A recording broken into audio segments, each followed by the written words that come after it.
Hey, Econ Scholars, let's get rolling here in this monetary policy review for the test coming up, and I'm hoping that you can see everything okay.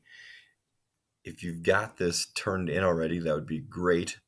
Um, it will then show me the time you turned it in because that needed to be turned in today. This was due. So if you get that turned in, perfect. If you need to unsubmit it so you can work on it as we go through, perfect, because I'll be able to see the history behind when you turned it in. So go ahead and unsubmit. While you're doing that, I want to go through the directions again. Each student is to use their notes, handouts, homework assignments, or any other resources to complete the following review. Hopefully you're able to do that. And then you're able to write or type in the answers provided. Again, notice as you're starting to study the format of the test, it's 43 points.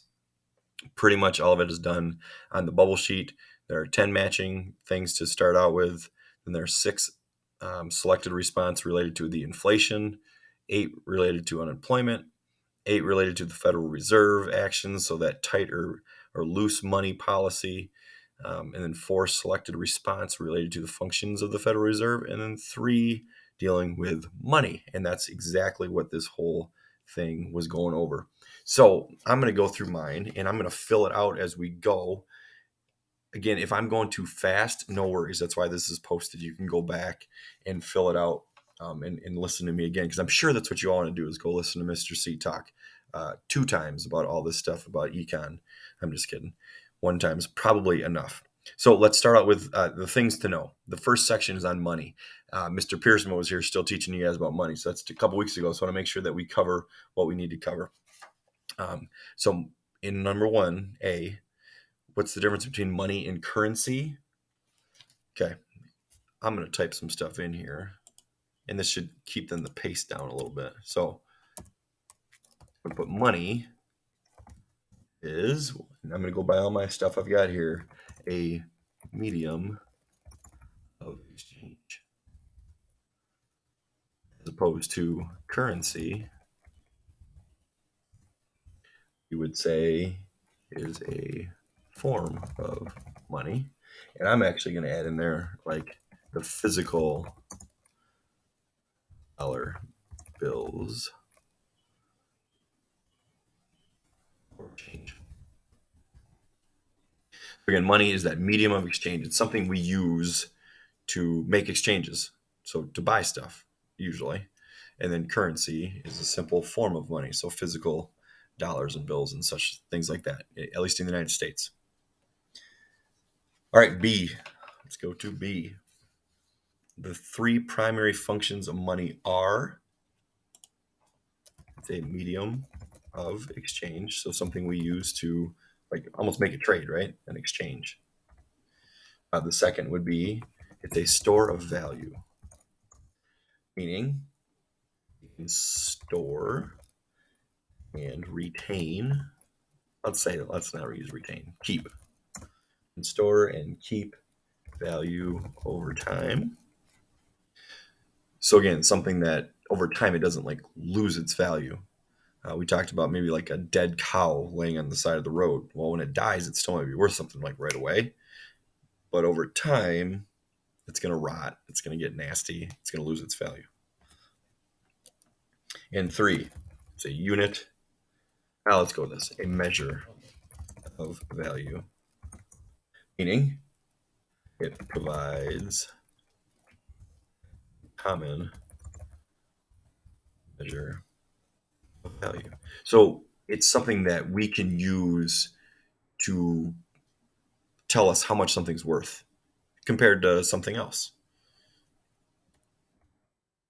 All right, C, name and describe 5 different characteristics of money.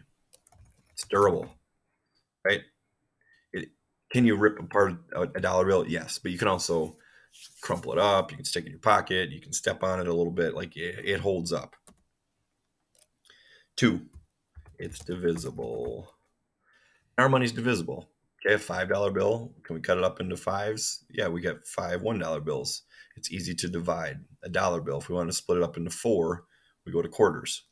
We have 4 quarters equals a dollar. Number 3, it is stable in value. Meaning, like, we know what a dollar can buy us today, right? It's going to buy us basically the same amount of stuff tomorrow. It's going to buy us basically the same amount of stuff in a week's time. Um, it holds its value. It's stable in value. It's not going all over the place in terms of what you can use it for. It's portable, right? We can carry it. We talked about using basketballs as money. That wouldn't make any sense because basketballs are hard to carry around when you get to more than like one or two of them. You don't want to have to go pay for Pepsi, a 12 pack of Pepsi at Family Fair across the street, um, with five basketballs. Like, that's not easy to carry or move or transport. And lastly, it is generally acceptable. You bring your dollars to stores, they're going to accept it, right? No one's going to say, no, I don't want your money. I'd rather have your grass clippings from when you mowed your yard. They're not going to say that. Okay. D. Hey, we went back through the test and we took out some of the stuff dealing with D. Currency and money as transferable accounts are main components of it's talking about the money supply. We didn't get into that stuff with the notes and things like that. So don't worry about D. We're just going to skip over that part. Let's go to E though. Name 3 different security features used to safeguard against counterfeiting. Okay. You guys did that activity with Mr. Piersma where you had to look at the type of stuff that we've started to put into the dollar bills to make sure that they're safe and you can't counterfeit them. So let's put there's that watermark that's on them. There's a security thread, and there's micro. And those are all things that our government, the Fed, has added into our dollar bills to make sure that people aren't counterfeiting it. Which means, are there people out there trying to counterfeit? Yeah, there must have been. If we're going to take these steps to make the dollar less easy to make fake ones up. So that's that first section on money. All right, let's get into inflation.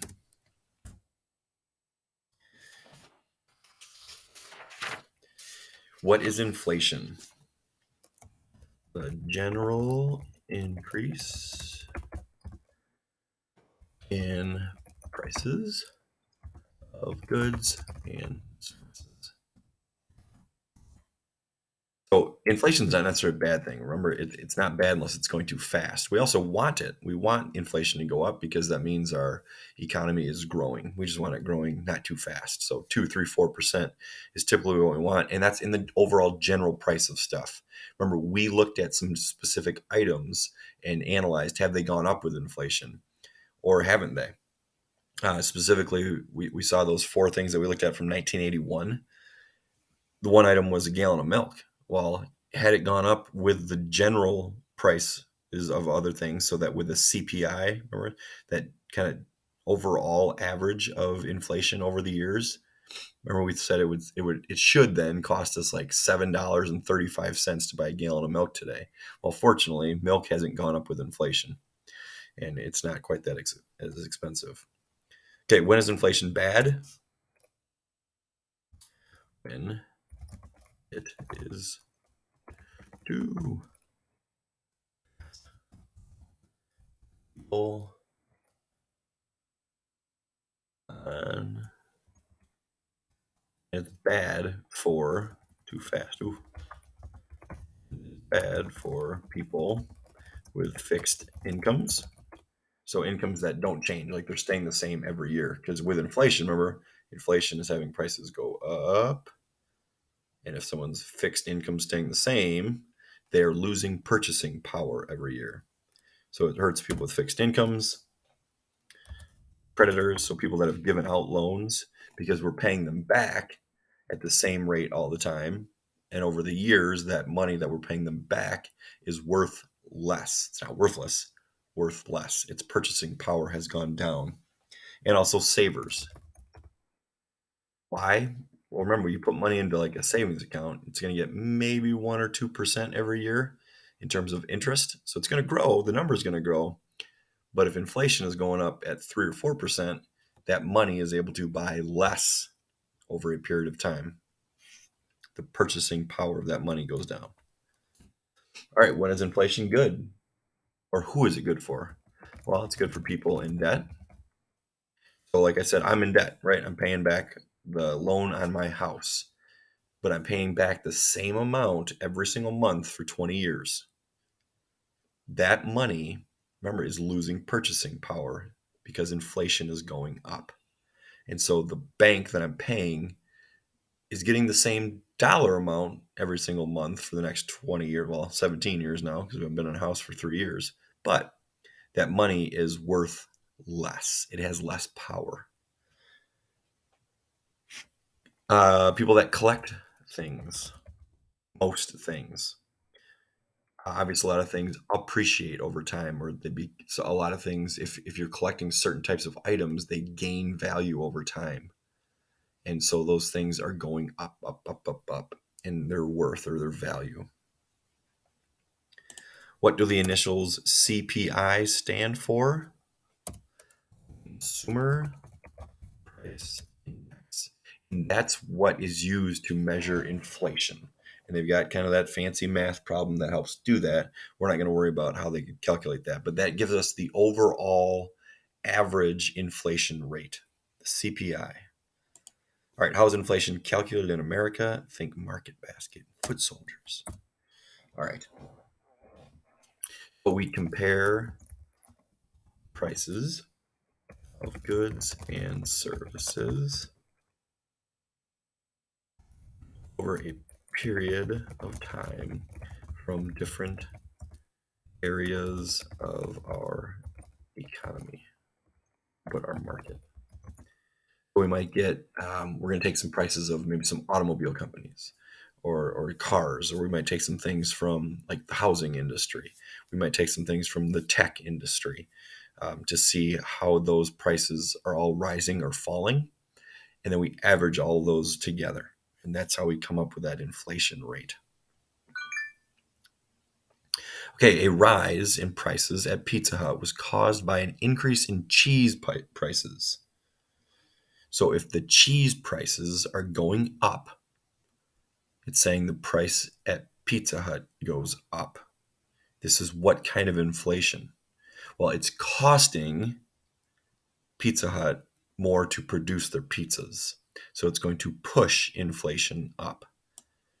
So the answer there would be, oh, that's not a good color. Cost push inflation would be the right answer. You know what? I don't like that. Let's go back and just make it black. But I want to highlight it. There we go. Now, G, a rise in the price of steel due to large orders by a resurgent market auto industry. So it's saying resurgent, like it's picking back up again. The auto industry is, and construction projects around the country is an example of, okay, so those places, they need steel, and they're needing more of it now because there are large orders coming in. So people are demanding more automobiles and construction projects. So demand, that is because demand is going up. So demand pull inflation.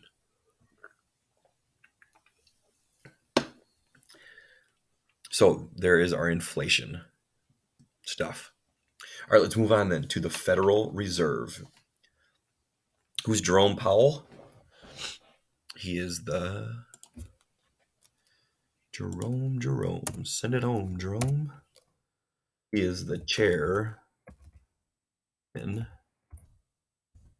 Used to just be a chairwoman, right? That Janet Yellen that we talked about, but she stepped aside from her job at the Fed to become President Biden's Treasury Secretary. So he's chairman of the Jerome Powell. B, how is the Federal Reserve structured? So the number of banks, number of people on the open market committee, how long are their terms? We talked about those things in the notes. Remember, there are 12 federal banks, and we showed that map of the federal banks in the area that they all cover, like the regions that they cover in the U.S. Ours would be the closest to us would be in Chicago. That's the one that we were kind of grouped with. And remember, we looked at a dollar bill, and each dollar bill had like that little circle on it. If I had money on me, I would show you. But remember, I'm a school teacher. I don't have a lot of money sitting around. Just kidding. And each dollar bill then had that circle with a letter in it, and that said where that dollar bill came from. Is one of those 12 federal banks. Next, the number of people on that open market committee. That was 7 members, and they each serve 14-year terms. So they get their job for 14 years if they want to stay on as the job.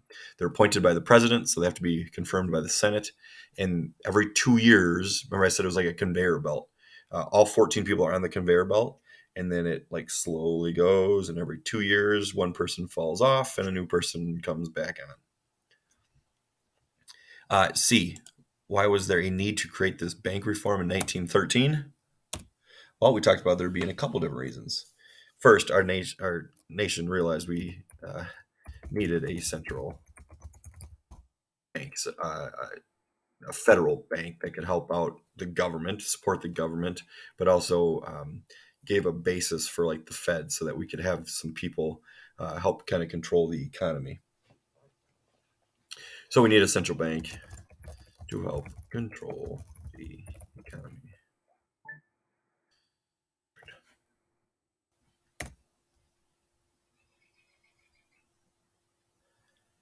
All right, D, describe 2 ways that the Fed works with local banks in Zealand to make sure that they are operating effectively. 1, oops, let's not do that. We'll just say use the discount rate,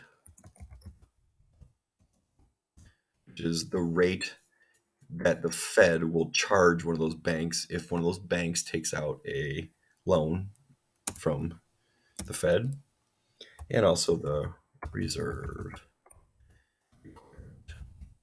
And that was the percentage of deposits in a bank. Bank must keep money at the bank. Perfect.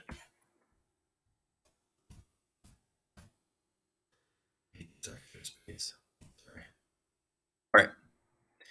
Letter E. What does the FDIC do for most banks in this country? Well, they insure bank accounts up to $250,000. Again, so that if you show up to the bank and for some reason the bank lost your money or can't get your money to you, the FDIC, part of the Fed, will then give you your money. Now, if you go over $250,000 in your bank account, they're only going to get you up to that amount. Again, I'm never going to have to worry about that issue because I don't think I'm ever going to have 250 G's in my bank account. If I do, I'll be really happy, right? Because we've talked about that. It's the only way to happiness is being rich. Monetary policy. Moving on. What is the reserve requirement? All right. Again, I just typed it up there. That's the percentage of deposited money Fed requires banks to keep at the bank. So if the reserve requirement's at 10%, which is usually somewhere around there. In fact, yesterday in a 6-hour class, someone looked it up, and it was about 10%. And your bank has $1 million that the people have deposited in there. They have to keep, remember, 10% of it there on hand. They can't loan out that 10%. And of $1 million, our simple math tells us that would be $100,000 that the bank is not allowed to loan out. What is the discount rate? The interest rate of Fed charges to take loans.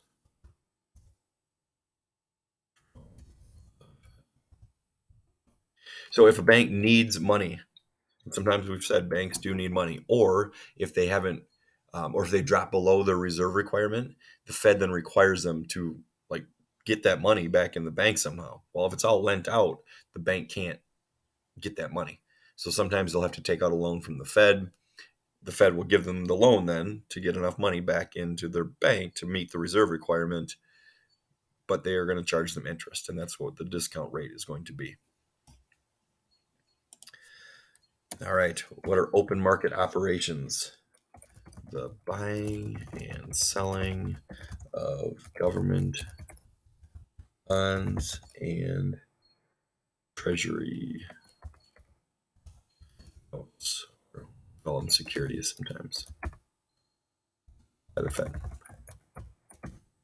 So this is another way that they can basically give us cash to spend or take our cash from us without going into our bank accounts and just using their electronic wizardry to deposit money into our bank accounts or take money away.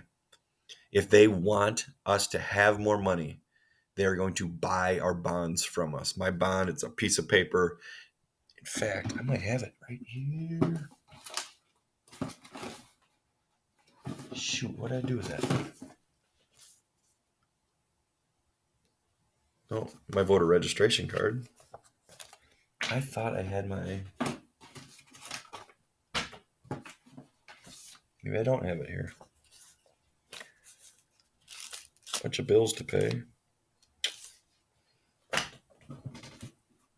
I'll find it sometime. Sorry, don't have it. But if they want me to have cash, so they want the economy to pick up, they will then try to get me to sell them my bond. So I'd give them my sheet of paper and they would give me back cash so that I would be able to go spend it at stores or back out in the economy somewhere. If they want to slow down inflation, they don't want me to have cash. So they're going to try to sell me bonds. So I'm giving them my cash. So no longer can I spend it somewhere. They're still going to give me like a government bond. So I'm still going to technically have money, but I can't go to family fare and turn in a government bond to pay for groceries. So that's one way they can supply money to us, so they can make the money supply larger or tighter. All right, D.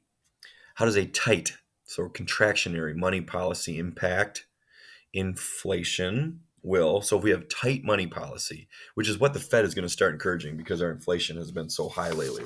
Remember we said it's at like 8.5%. So if they want tight money policy or contractionary money policy, like contraction, right? We shrink things down or we tighten things up. If that happens, inflation should decrease.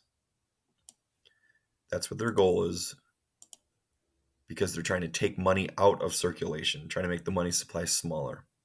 Unfortunately, if people have less money to spend, businesses won't be making as much money, so they won't be able to employ as many people. So unemployment is going to increase. The money supply will, if we are in a tight money policy, there won't be as much money out there. So we're going to see the money supply decrease. And economic growth also, there's less money supply out there. Businesses are going to be able to make less stuff and sell less stuff. So economic growth will decrease. Then opposite, how does a loose money policy impact, or expansionary? Like loose, we're opening up our purses and our wallets and we're expanding. Expansionary. So inflation will, hopefully, we would do this to increase inflation. Again, inflation isn't bad.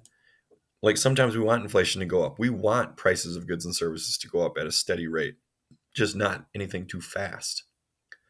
Unemployment will then, hopefully, more businesses are making more money so they can employ more people. Unemployment should decrease. I mean, look what we got going on right now. We have inflation that's going probably way too fast, 8.5%. And we've talked about our unemployment rate right now being at 3.6%, which is crazy low. That's really, really good in terms of what we want with unemployment. So it's really down. It's decreased. Our money supply should then go up because there's more money in circulation. There's more money out there. People are making more money and spending more money. And hopefully, then our economic growth is increasing as well. Okay, and then unemployment, the last stuff that we went over. So, who is included in the civilian labor force? Again, we don't calculate everybody in the United States. We don't take them into consideration when we're trying to figure out unemployment, because obviously, unemployment, we want to know. Well, shoot, my gosh, how old are my kids again? 11, 9, and 6. Like, none of them are considered part of our civilian labor force. Are they civilians in our country? Yes, but they're not part of our workforce because they're too young to be workers. So we don't include everybody in that. So the people we do include in our civilian labor force are anybody ages 16 plus, or and people that are employed and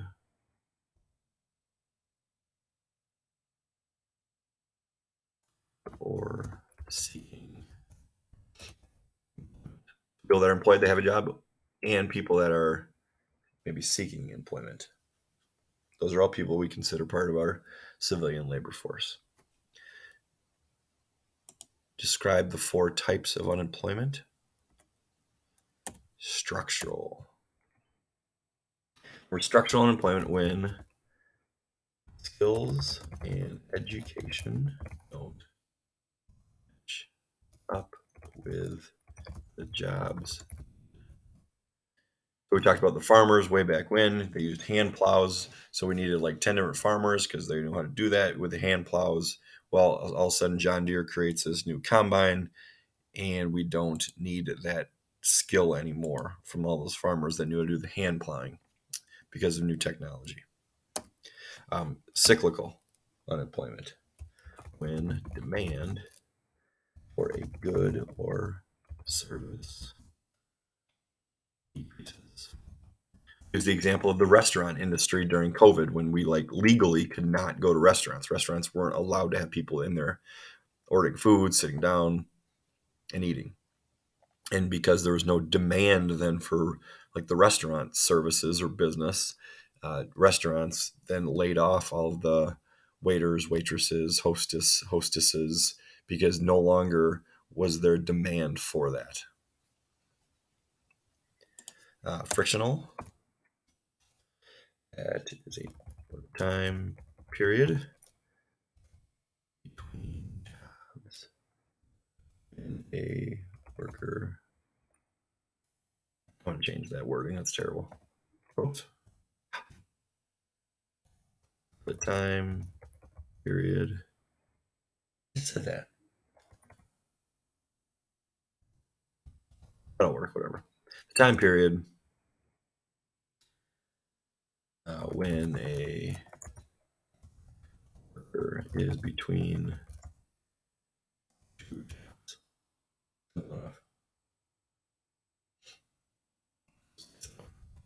Transitioning between two jobs. And we see this all the time. So this is like a type of unemployment that's impossible not to have. So students graduating from high school or college in that time period between graduation and them actually getting a job, they would be frictionally unemployed. We use the example of someone that works on a tour. Maybe they're the expert in setting up lighting or sound people, or they set up the stage. Well, when that tour ends, they got to go find another tour to join. There's that time period there where they are going to be unemployed. All right. And lastly, seasonal.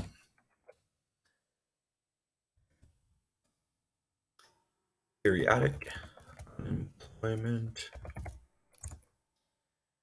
created by seasonal weather. In places that have like consistent climate, where it's the same climate all year round, they don't really have much seasonal unemployment. Hey, we are living in Zeeland, Michigan. We have this all over the place, right? We've got the 4 seasons. So in the spring, summer, fall, golf courses can employ lots of people. In the winter, no way. Um, Spring, summer, fall, landscaping, yard services, those type of places, they can employ people. Middle of the winter, they can't. Middle of the winter, snowplow, snow removal. They're all employed, but they can't remove snow in August. And if they can, we've got some serious issues with our weather. So those are seasonal employment. We've got tons of that here in West Michigan, just because, like we said, we experience the 4 seasons. So we've got a lot of jobs that are only able to be done certain parts of the year. C, which type of employment is considered the most serious and makes the prospects of finding a job the most difficult? That would be structural. Because structural, remember, that's when people like don't have the skills required to fulfill a job. So either they got to go find a new skill set, which can take some time. They might have to go back to a trade school for a couple of years, or they have to go get re-educated and go back to school for a couple of years. That's hard. That's going to take some time to overcome. Which two types of unemployment will always exist in small numbers, temporarily, even in a healthy economy? There, we are going to get seasonal. Again, we're always going to have that seasonal unemployment, and frictional, because people are always going to be moving jobs. There's always going to be that time period, whether it's short or small, or short or big, that people have when they're trying to find a new job or they're just waiting on their next job to pop up. What percentage is considered full employment in the United States? That'd be 95%.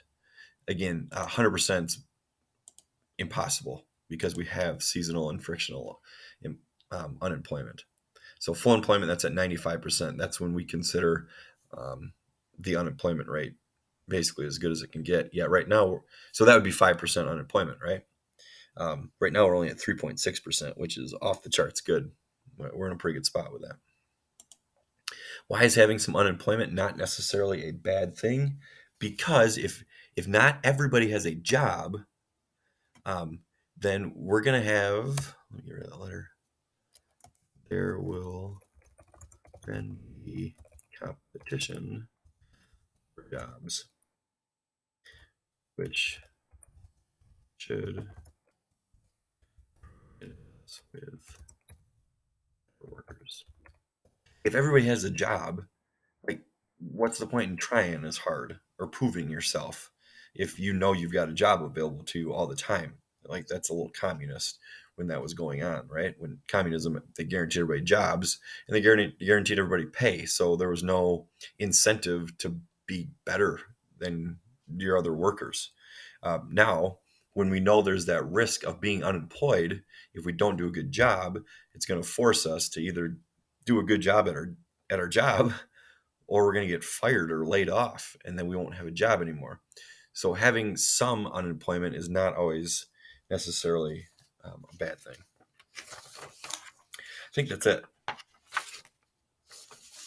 So you are all now prepped and ready to ace this test. Just kidding. You guys will do just fine.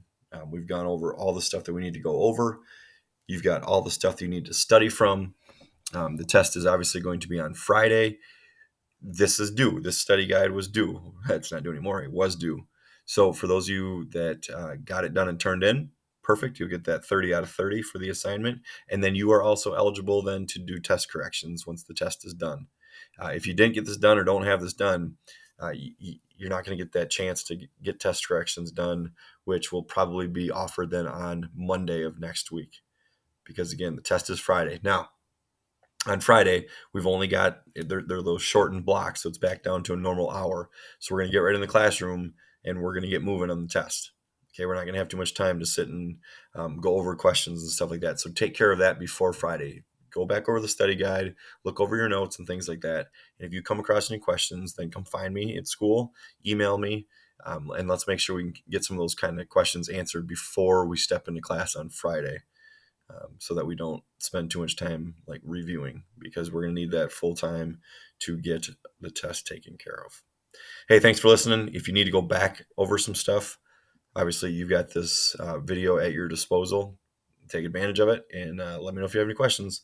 Otherwise, thanks for being great students for Mr. Woodruff, Coach Woodruff.